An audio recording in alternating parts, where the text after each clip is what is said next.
Hello and welcome. We are continuing our chemistry studies, and the next topic is purifying water.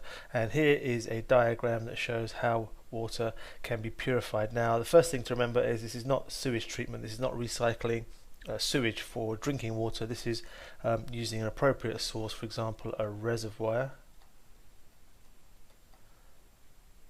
that supplies the water that we're going to purify, and the system goes a little something like this. So we start off here with some screens, and these screens are just basically made of metal. They've got metal bars going across and along, as you can see there, and what they do is they remove things like leaves and twigs and other bits and pieces that can sometimes get in the reservoir. It could even be things like old boots and stuff that's been chucked in there, but these screens remove that kind of stuff. And remember, this is not filtering. This is just screens that remove large bits of debris, as we've just mentioned. Okay, now the next stage after that is where we have what we call a settlement tank, and this is where any sand or soil just settles out. So it sits in this tank for quite a little while, and as it sits there, all the sand and soil and bits and pieces can settle out, and we have removed another amount of impurities that are in there. The next stage after that is we sometimes have this substance added called aluminium sulfate, and what aluminium sulfate does is it makes particles of dirt clump together and settle, or it can contribute to that happening, and we sometimes call this process coagulation, sometimes seen it also referred to as flocculation. I think I've spelled that correctly, not flocculations. And the next stage after that, an important one to remember, is when the water is filtered. So the water goes through a filter bed, and this is made of fine sand, and that is where the remaining particles of any insoluble solids, anything that's insoluble, is removed. So the water seeps through the sand. Insoluble and solid will be filtered out by the sand, and this actually is the process of filtering. After we've done that, we've got a very, very clear liquid, but that doesn't mean to say it's completely safe. We then need to do the next stage, which is to add our chlorine, and chlorine is added to the water in order to kill bacteria. Don't say to remove bacteria, because removing bacteria is something different to killing bacteria, and it's not relevant also, or it's not correct to say disinfect. You have to say the chlorine is added to kill bacteria, and that makes it safe for drinking.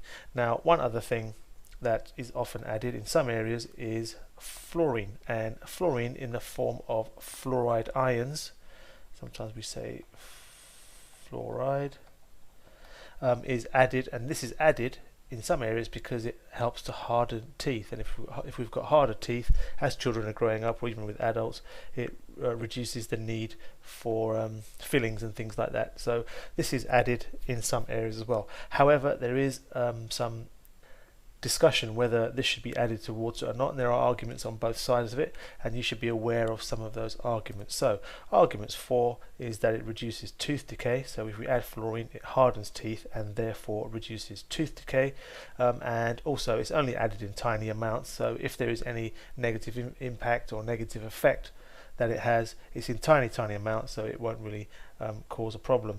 Arguments on the against side, however, are that there are possible links with learning difficulties.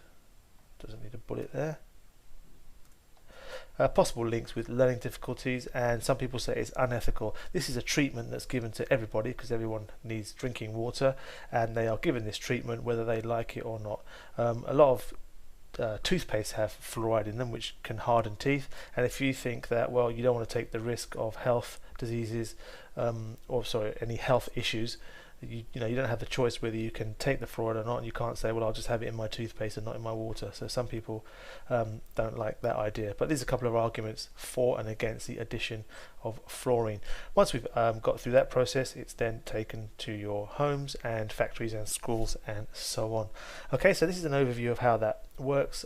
Here I've got it without all the diagrams and pictures, so you might find this useful. If it came up as a 6-mark question, that would be really great, because it's not a very difficult thing to be able to talk about, but there it is anyway, just a summary of what goes on. The next thing is that once we do get into the home, once the water is in the home, there are sometimes filters that are used by some people. This is in order to remove any of the remaining substances that might still be in there. So sometimes we have it linked to our water supply, so the water supply is coming into the home here. It passes through the filter, and then it then goes to the tap, where you can then use it for drinking water. So what the filter has and what it does is link to the substances that are in there, and the first one is carbon. So packed inside here is some carbon, and the reason we have carbon is because it removes or reduces chlorine levels and possibly other chemicals. Water could still have traces of pesticides that may have got into the waterway through farmers using pesticides on land, and all of that may not have been removed. So carbon is a good way to remove any traces of those if there are some in there. It also, as we said, helps to reduce chlorine, and some people feel that they can taste the chlorine, and removing that will improve the taste of the water. The other substance we have is what we call ion exchange resin. Resin is a kind of polymer, and it's designed in order to remove calcium, magnesium, and possibly lead or copper or aluminium ions that might be in the water through pollution. So these can be removed through an ion exchange resin. You don't need to know the exact details of how that works. We did talk about how it works with calcium and magnesium, and that should be enough. You don't need to know details of the chemistry.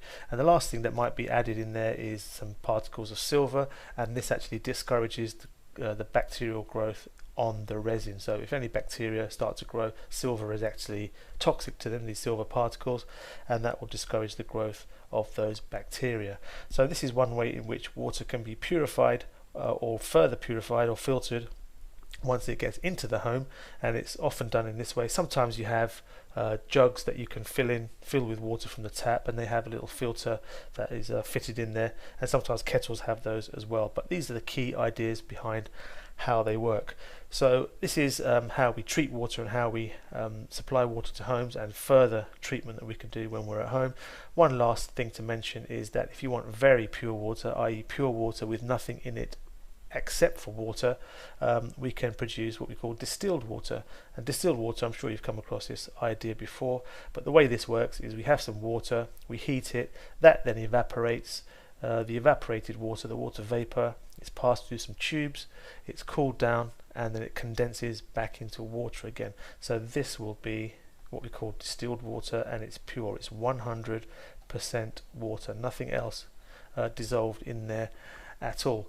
Now, while we could do this and produce water in this way so that we are happy that it's completely clear and only water and nothing else in there, this is a very expensive method to actually provide water. If we wanted to do this on a large scale, you'd have to provide large amounts of heat to evaporate and distill large amounts of water, and that could be very expensive. Okay, so nothing too difficult really on here, it's just stuff that you've got to go through and know and remember. So that's me done for today's video. Thank you for watching, and I'll see you again soon.